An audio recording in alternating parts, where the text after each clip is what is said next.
I want to get to the bottom of why Starfield feels so empty and disconnected.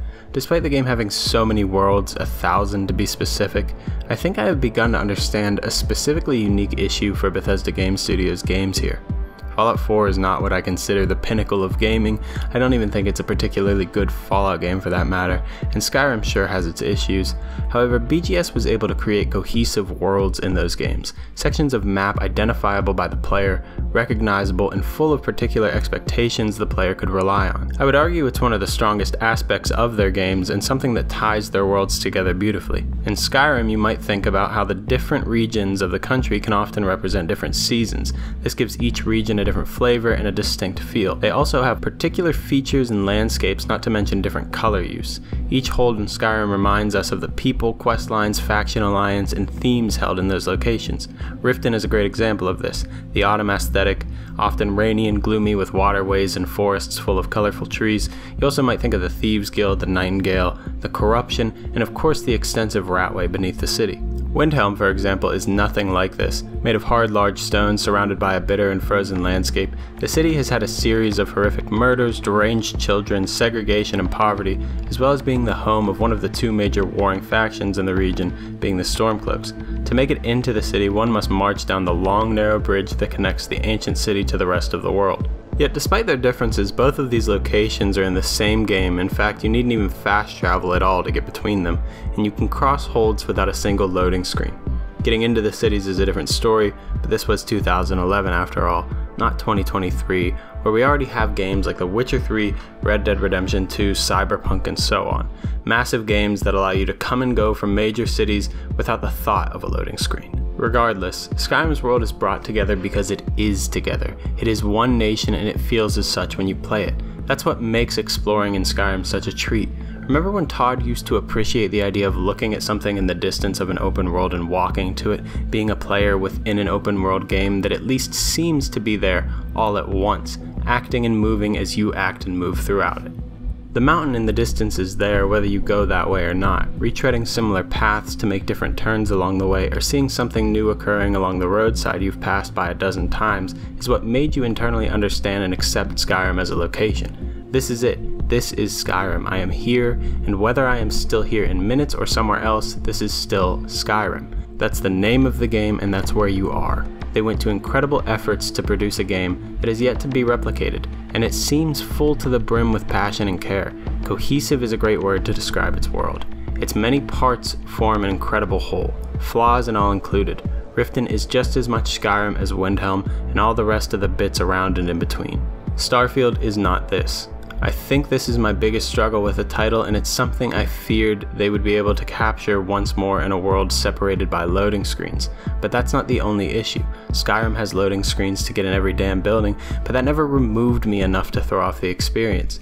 The issue with Starfield isn't just the loading screens, it's the lack of commitment to a theme, the lack of commitment to the worlds they created. This commitment was spread thin, like you didn't get enough peanut butter and jelly on your bread, you just have a light coating of each, leaving the taste of mostly stale bread on your sad sandwich. No planet is uniquely remarkable despite some admittedly remarkable views on many of them. The individual cities on them are remarkable to an extent, but again, imagine Whiterun was just Whiterun, no Whiterun hold. No Riverwood, no great valleys or streams or mountains to walk up through and into. No unique dungeons or vistas to any region, just the city. So much of the character of these locations is lost if you remove all of this. Sure, the most memorable and significant locations are often the capital of each hold, yet they are each elevated to new heights because of their peripherals. Skyrim's capitals without their surrounding regions are like desktop computers without monitors, keyboards, speakers, internet connection, software, or a mouse. It's the most important aspect, but the reality is it's relatively useless without its peripheral devices. That's what Starfield's cities feel like to me. More so, that sums up Starfield's world to me entirely. It is so disjointed and spread out that it's barely a world at all. I don't see how NPCs' lives are even remotely relevant to one another. I don't see why there was even a war on the scale that they describe. It's hard to understand or even believe what they are trying to sell as the world of Starfield. Why does each planet have one city at best, most having nothing close to a city at all? Neon exists on a planet exclusively made of water, while New Atlantis and Aquila are alone, and the Crimson Fleet doesn't even live on a planet.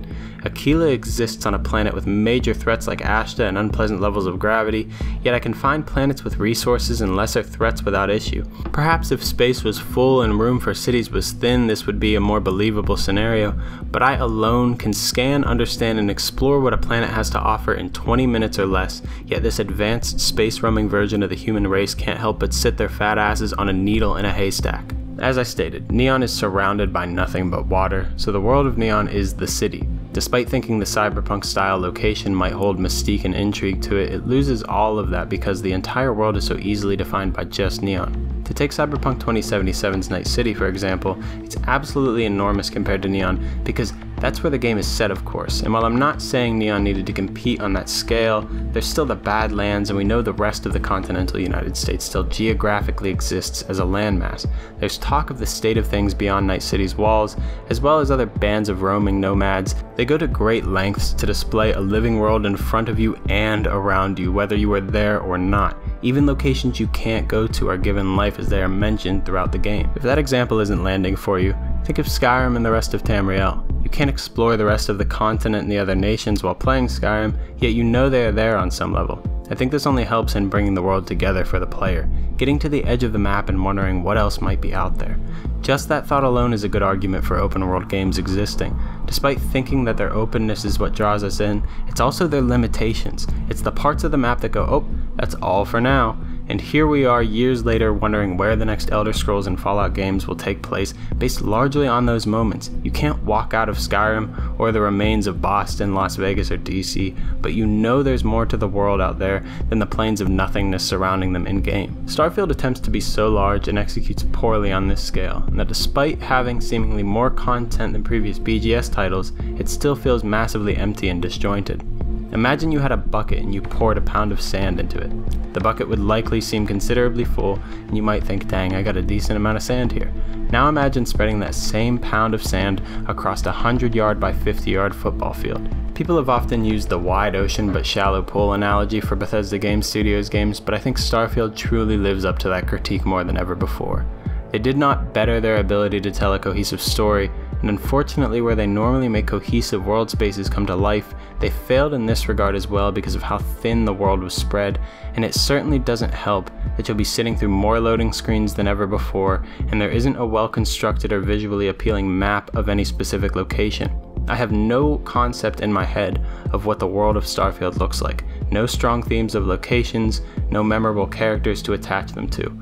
If you consider the faction quest lines based out of each major city, they often lead you to leaving the planet regularly. So even the quest lines associated with those particular locations get muddled and spread across the galaxy of blandness and repeat moons. I may have a couple more videos to make on Starfield, but I would like to note that I have uninstalled the game at this point, largely to make room for other games on my SSD, but also because I feel the game has nothing new to show me.